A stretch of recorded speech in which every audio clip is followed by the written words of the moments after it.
नहाय खाय के साथ आस्था के महापर्व छठ का महाआगाज हो चुका है और बाजार बिल्कुल सज कर तैयार हो गए हैं। लेकिन इस वक्त की बड़ी खबर जो दिल्ली से सामने आ रही है वो ये है कि यमुना घाटों पर छठ करने पर प्रतिबंध लग चुका है। इसी खबर को लेकर तमाम जानकारी देने के लिए हमारे साथ जुड़ चुकी हैं दिल्ली से हमारी सहयोगी कनिका। फिलहाल जो बड़ी खबर सामने आ रही है कि यमुना घाटों पर छठ करने पर प्रतिबंध लग चुका है, तो इस मामले में वैकल्पिक घाट किसे चुने गए हैं, इसको लेकर क्या कुछ जानकारी है?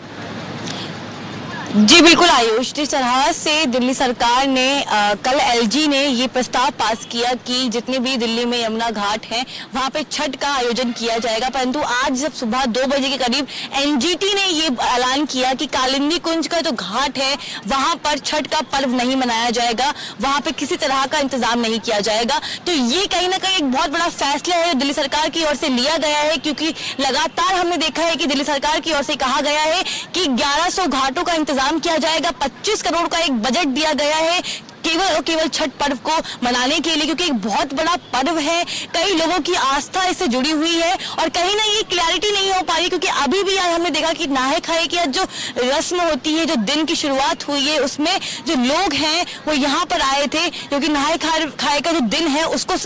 मनाने के लिए कई लोग यहाँ पे मौजूद भी थे, वहां यहाँ आए और इन्होंने यहाँ से ही अपना पर्व की शुरुआत भी की। परंतु उन लोगों को भी रोका गया, यहाँ पे प्रशासन भी पीछे तैनात था जिसने कहा कि एनजीटी द्वारा ये आदेश नहीं है कि यहाँ पर छठ के पर्व को मनाया जाए, परंतु लोग अभी भी इस चीज के कंफ्यूजन में जी रहे हैं कि दिल्ली सरकार क्लियर स्टेटमेंट क्यों नहीं पारित कर रही है इस चीज को लेकर।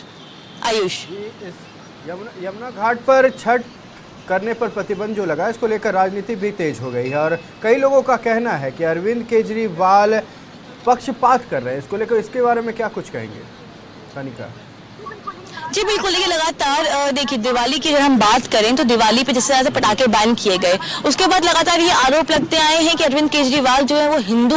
विरोधी नेता है या हिंदू विरोधी मुख्यमंत्री हैं। अब उसके बाद उन्होंने एक बहुत बड़ा ऐलान किया, क्योंकि एलजी द्वारा ये आदेश पारित करने के बाद कि जितनी भी दिल्ली में यमुना है वहां पर छठ मनाया जाएगा, और एकदम से आज जब एनजीटी का फैसला आया कि छठ पर्व जो है वो कालिंदी कुंज के घाट पे नहीं मनाया जाएगा और दिल्ली के सभी घाटों के ये आदेश कहीं ना कहीं आया है, तो इसको लेकर कहीं ना कहीं जो विपक्षी पार्टी है वो अरविंद केजरीवाल को लगातार घेरने की कोशिश कर रही है। क्योंकि हमने कल देखा कि बीजेपी के सांसद मनोज तिवारी ने यमुना घाट पर आकर एक मुआयना किया, जिसमें उन्होंने कई तरह के आरोप लगाए हैं कि जिस तरह से यमुना की स्थिति है पॉल्यूशन को लेकर, कचरे को लेकर और जो केमिकल यमुना में मिलाया जा रहा है ताकि जो फॉग जमा हुआ है इसको हटा सके, कहीं ना कहीं ये भी जो यहाँ के लोग हैं जो पर्व को मनाने वाले हैं, जो पूजा करने वाले हैं, उनके लिए खतरनाक है। तो कई सारे ऐसे मामले हैं जिसको लेकर लगातार जो विपक्षी पार्टी है, चाहे हम भाजपा की बात करें, कांग्रेस की बात करें, तमाम पार्टी जो है वो लगातार अरविंद केजरीवाल और आम आदमी पार्टी को घेरने की कोशिश कर रही है और लगातार यही कहा जा रहा है कि अरविंद केजरीवाल जो है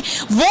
एक फैसला सबके लिए नहीं कर रहे हैं, वो भेदभाव कर रहे हैं। क्योंकि अगर छठ पर्व की बात करें तो ये बोला जा रहा है दिल्ली जनता के द्वारा कि छठ पर्व को लेकर ही क्यों बैन किया गया। इससे पहले मुहर्रम हुई, कई तरह के त्योहार हुए, जो अलग अलग धर्मों के त्योहार हुए, उनको लेकर कोई भी प्रतिबंध नहीं किया गया। बट एक इतना बड़ा महापर्व जिसको छठ, जिसकी लोगों में आस्था जुड़ी हुई है, उस पर्व को लेकर ही अरविंद केजरीवाल के द्वारा, दिल्ली सरकार द्वारा ये फैसला क्यों आया है। तो इसी तमाम पूरे मुद्दों को लेकर लगातार विपक्ष जो है वो लगातार अरविंद केजरीवाल को घेर रहा है और ये आरोप लगा रहा है कि अरविंद केजरीवाल जो है वो कहीं ना कहीं पक्षपात कर रहे हैं लोगों के बीच में। आयुष,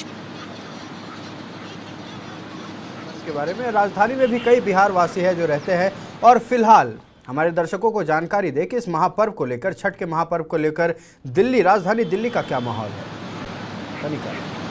जी देखिए बिल्कुल आयुष, जिस तरह से छठ जो महापर्व है और 4 दिन का ये बहुत बड़ा पर्व होता है, क्योंकि कई एक साल तक लोग इस दिन का इंतजार करते हैं और कई लोगों की, चाहे वो पूर्वांचल के लोग हों, चाहे बिहार झारखंड के लोग हों, तमाम ऐसे लोग हैं जिनकी आस्था जो है वो इस पर्व से जुड़ी हुई है। और मैं दिल्ली की बात करूँ तो दिल्ली में एक अलग ही जोश देखने को मिल रहा है, एक अलग ही माहौल देखने को मिल रहा है। हम कल आईटो घाट में मौजूद थे, हमने वहां पर भी देखा और जब हम मार्केटों में जा रहे हैं, लोगों से बातचीत कर रहे हैं और खासकर जहाँ पे पूर्वांचल के लोग रहते हैं या बिहार झारखंड के लोग रहते हैं, जब हम उनसे बातचीत कर रहे हैं तो उनके मन में एक अलग तरह की खुशी है, क्योंकि जब दिवाली आती है, दिवाली के बाद एक ना एक यही बात आती है कि दिवाली के बाद तुरंत लोग छठ पर्व का वेट करते हैं। और ये एक बहुत बड़ा पर्व है जिसकी मान्यता बहुत बड़ी है। और अगर मैं आपको बात बताऊं तो देखिए, घाटों के जो इंतजाम है लगातार किए जा रहे हैं, और इसी के साथ साथ जो भी घाट, जहां पे अगर हम आइटो की बात करें, कालिंदी कुंज की बात करें या दिल्ली के तमाम घाटों की बात करें, तो जो छठ कमेटी है, जो संस्थान है, वो अपनी ओर से आयोजन करते हैं। मेरे पीछे भी देखिए एक वो चल रहा है, उसमें भी एक कमेटी आयोजन कर रही है।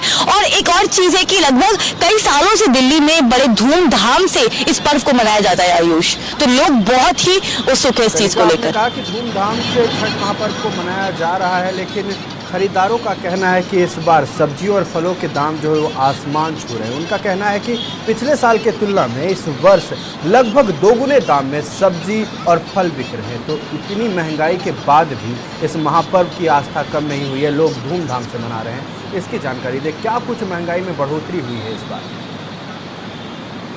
जी बिल्कुल आयुष, देखिए जिस तरह से लगातार हम देख रहे हैं कि एक के बाद, अगर डीजल पेट्रोल की बात करें, सीएनजी की बात करें या जो फल सब्जी है, इन सब की बात करें, तो कहीं ना कहीं जो महंगाई है एक बहुत बड़ा चैलेंज है केंद्र सरकार, राज्य सरकारों के सामने, क्योंकि लगातार हमने देखा है कि महंगाई में कोई भी कमी नहीं हुई है, केवल बढ़ोतरी हुई है। बढ़ोतरी होने के कारण जो मार्केट में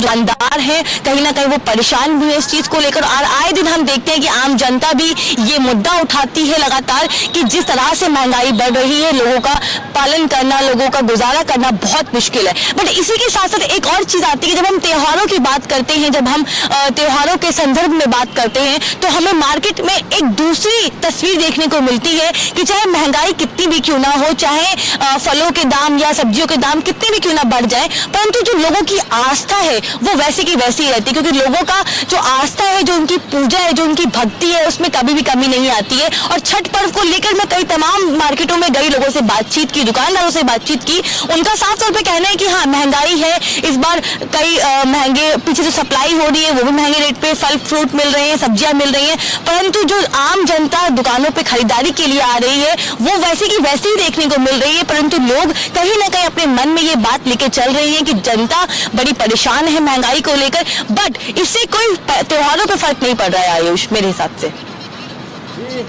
बिहारियों के लिए तो छठ महापर्व अति महत्वपूर्ण है ही, साथ ही साथ एक तबका और भी है जिसके लिए ये छठ का त्यौहार बहुत ज़्यादा महत्वपूर्ण हो जाता है। वो लोग हैं जो बांस के सूप बनाते हैं या बांस के दौरा बनाते हैं। फिलहाल ये जो पीतल के सूप बाजार में आए हैं, उनके आने से बांस के सूप की खरीदारी में कमी हुई है। लेकिन हम आपसे जानना चाहेंगे कनिका, इस वक्त दिल्ली का माहौल क्या है? दिल्ली में बांस की जो खरीदारी, बांस के सूपों की या कहें दौरों की, कैसी खरीदारी चल रही है, उनको कैसा लाभ हो रहा है?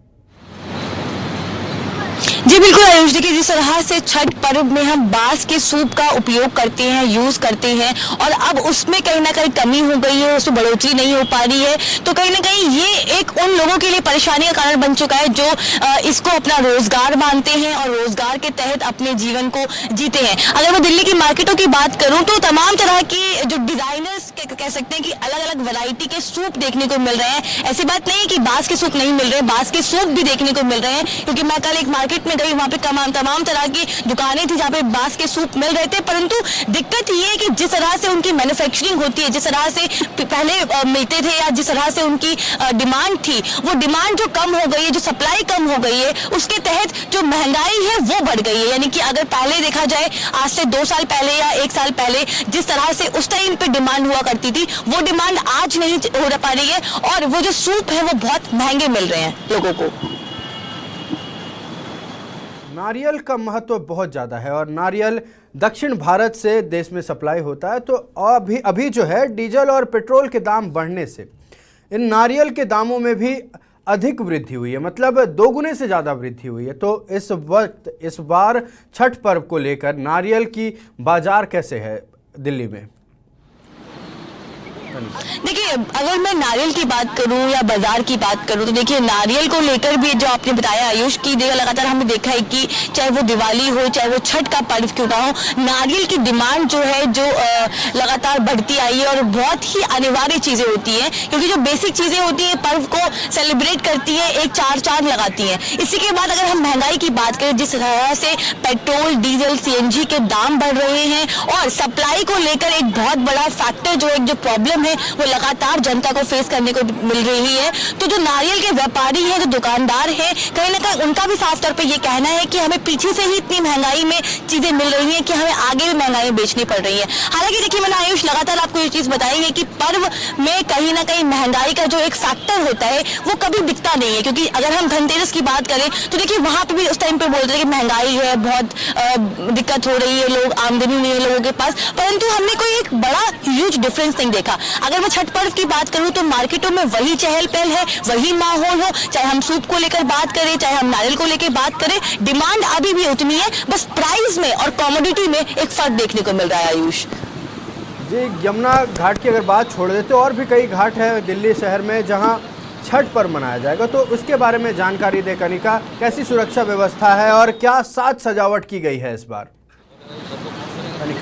जी बिल्कुल आयुष, अगर हम यमुना को छोड़कर दिल्ली के अन्य जगहों की बात करें, अन्य घाटों की बात करें, क्योंकि दक्षिण दिल्ली, पूर्वी दिल्ली, इन सभी जगहों पे छठ मनाया जाता है। अगर हम बात करें हरियाणा की बात करें तो लगातार जितने भी लगे हुए राज्य हैं उन सभी में छठ का पर्व जो है मनाया जाता है और बहुत धूमधाम से मनाया जाता है। अगर मैं आपको बताना चाहूँ तो देखिए मैंने 1 से 2 घाट विजिट किए हैं, मैं गई हूँ, मैंने देखा है कि बहुत प्यार तरीके से सजाया हुआ है, मतलब एक संस्कृति का टच होता है वो दिया गया है, प्रोग्राम होता है, ऑर्केस्ट्रा लगता है, डीजे लगता है, सांस्कृतिक कार्यक्रम होते हैं, पूरी पूरी रात महिलाएं वहां बैठकर गाना बजाना करती हैं। सुबह जब अर्घ हो जाता है उसके बाद एक बड़े लेवल पे प्रसाद का वितरण होता है, उसके बाद भंडारा भी होता है। मतलब ऐसे कई सारी चीजें हैं जो लगातार अलग अलग घाटों पर देखने को मिल रही है। किसी घाट पे भंडारा है, किसी घाट पे सिर्फ प्रसाद का वितरण है, तो अलग अलग घाटों की एक अलग अलग विशेषता देखने को मिल रही है दिल्ली में। तमाम जानकारी के लिए बहुत बहुत धन्यवाद कनिका। छठ महापर्व की तमाम अपडेट्स के लिए हम आपके साथ जुड़े रहेंगे और दिल्ली की खबरें, दिल्ली में छठ कैसी मनाई जा रही है, आपके जरिए हम अपने दर्शकों तक पहुंचाएंगे।